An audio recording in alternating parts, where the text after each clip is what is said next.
Hey you guys, I'm back and today I'm going to show you how to make a very simple pan-fried gnocchi. This is perfect for busy weeknights. If you want to take a little bit more time and do this over the weekend like I did, you can also make the gnocchi homemade, which I am going to show you. If you're not making this homemade, of course you can skip through this next part. Now, one thing that I do that might be a little bit different is that I don't peel my potatoes before I boil them. You have to boil russet potatoes for gnocchi. But what I do is I boil it with the skins on, take them out once it's done. When they've cooled just a little bit, I peel them with my fingers, just like you saw there. Once they're all peeled, and I'm not too particular if there's a little bit of skin on it, you're going to run them through a ricer. There is something so soothing to me about ricing these potatoes. And then once they're all riced, now of course all the ingredients and measurements are going to be in the description, so check those out. I take my flour and salt, those are mixed together, and then I use a bench knife for this. You can also use your hands, but I like to mix the flour into the potatoes before I add in my eggs. I feel like it just makes this a lot easier to do. And I also beat the eggs before I put them in. Again, just for ease of mixing everything together. Take those bench knife in my hands again, and then kind of just mix it together. Once it's all kind of mixed together, then I start kneading it. Now, one key to gnocchi is that you do not want to over knead these. It doesn't need to be, that's how you get that light, pillowy gnocchi. So altogether, the kneading time maybe should take, I don't know, 30 seconds at the most. It's not very long.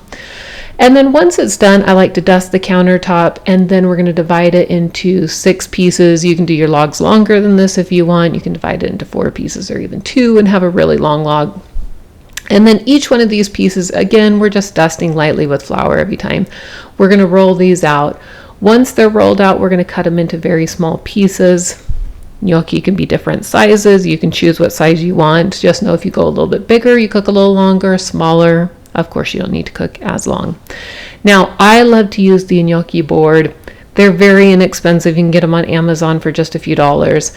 I love the ridges that it puts in the gnocchi, but I realize that might need to be another expense and another tool. Now, all that you do, you can see, you just push it down across the board and it forms those beautiful ridges into the gnocchi. So this is one way to do it. Now, the next way to do it, and of course when they're done, you're going to want to set them onto a sheet pan and dust again, is with a fork. Everybody's got a fork in the, at least I hope everybody's got a fork in their kitchen.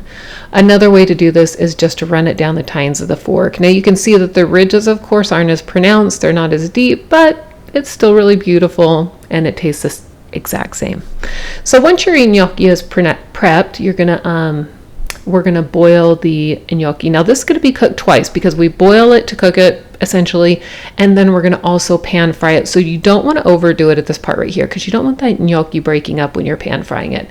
So for homemade, I do it maybe, this is like 1.5 minutes or 2 minutes. You see it's floated to the surface, it's ready to go. Take it out, drain it all the way, and even pat it dry just a little bit, because once you add it into the hot oil, you can see here, obviously oil or water and hot oil is kind of a dangerous combination.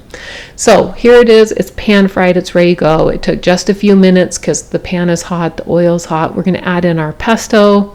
I use prepared pesto, but obviously you can use homemade as well.